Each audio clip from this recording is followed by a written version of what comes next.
This week in Jamaica Now, massive flooding in Montego Bay.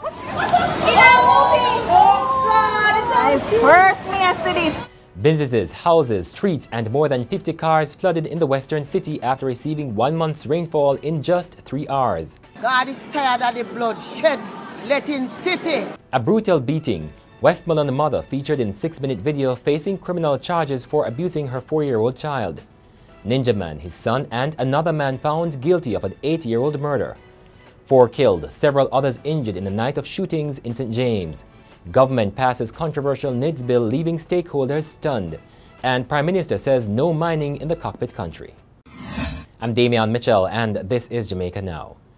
Business operators in several parts of Montego Bay, St. James and residents of nearby communities are trying to resume normal activities following Wednesday's flood rains. More than 50 vehicles were covered, stores flooded, streets overwhelmed and homes inundated. The flooding also forced the suspension of schools on Thursday and commuters were advised to avoid downtown Montego Bay.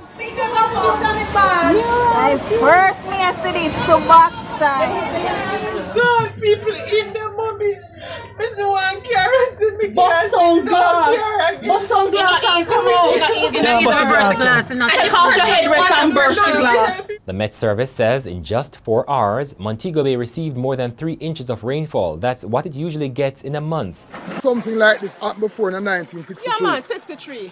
Yeah. But this one is wicked more than it. For my son, I live around this 8 years now. Yeah. About 9 years. Have you ever seen anything like this yet? No, it's sign and wonder God is showing Montego Bay.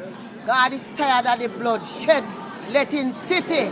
2 days after the flooding, Mayor of Montego Bay, Homer Davis, reported that some 35 loads of debris had been removed from the town center. He also said an AK-47 weapon had been found. And he said efforts were continuing to restore the city, which is preparing to host the 3-day Global Tourism Conference, which begins on Monday. Meanwhile, several residents of King Street in Montego Bay were severely affected by the floods. One woman said she lost everything. My flat screen TV, one next big back TV, everything gone. I'm putting them ears up and putting them clothes, everything gone. Nothing no save. The only thing I save, I'm putting them alone save on my side and myself. I'm a grandfather save. I was along with 4 siblings, which is for the baby, plus an old lady. Yeah. And the water just came in. I have to climb all the way up with the babies and ask for assistance. When the water came down and the guy was trying to save me and I jump off, a fridge slapped me in my leg, as you can see. Yeah. And amid the disaster in the western city, gunmen went on a rampage on Thursday night, shooting 12 people, 4 of them fatally. The incidents began in Granville, where 7 people were wounded in a 30-minute shooting spree. 2 of those wounded later died. Then, about 9 p.m., gunmen invaded Felicity Road in Glendavon, where a mother and her 11-month-old baby were shot and seriously injured. Sometime later, gunmen invaded Mud Valley in Anchovy, shot and killed 2 men and injured a 3rd person. St. James has now recorded more than 290 murders since the start of the year, making 2017 its bloodiest ever. Meanwhile, a Westmoreland mother is facing criminal charges in connection with the brutal beating of a 4-year-old girl. The abuse was captured in a video that has gone viral on social media.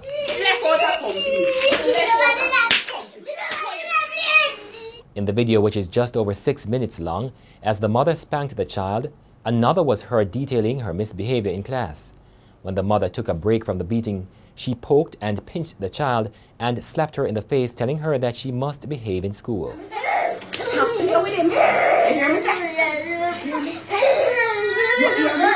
In the video, the woman revealed that a week earlier she had to beat the child for misbehaving in school and warned that the next time she would be using the buckle of the belt to hit her in the face.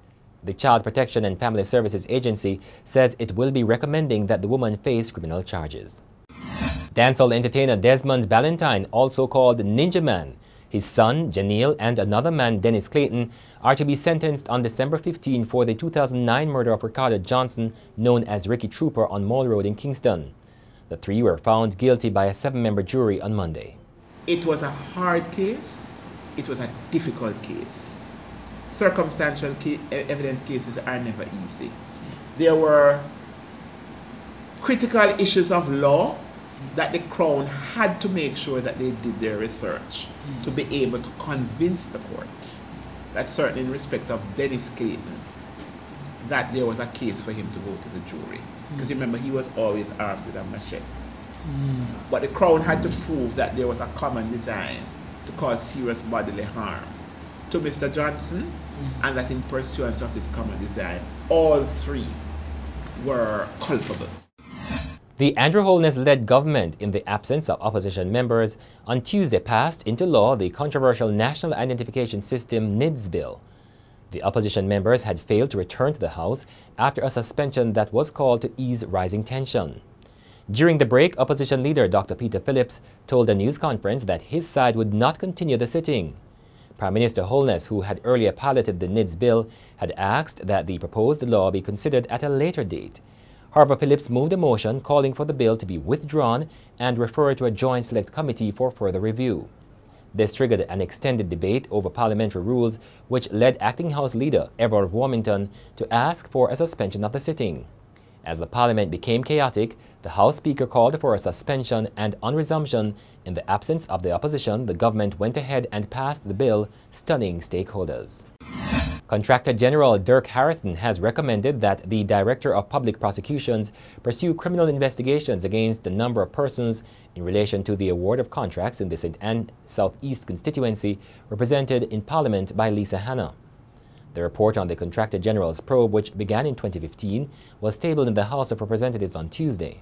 Harrison believes a number of persons made efforts to mislead his office in its investigations and lied about questionable transactions.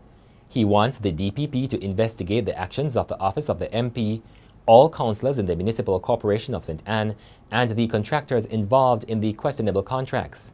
Harrison also recommended an investigation into whether Hanna's recommendation for the award of contracts to 12 contractors affiliated with the PNP gives rise to a conflict of interest. And that's it for this edition of Jamaica Now, your weekly review of the big news stories. Send us your comments at onlinefeedback@gleanerjm.com. You may tune in to Power 106 FM for regular updates. Follow us on Twitter at Jamaica Gleaner and on Facebook at Gleaner Jamaica. I'm Damian Mitchell, and before we go, Prime Minister Andrew Holness has declared that there will be no mining in the Cockpit Country. Here are 5 things you should know.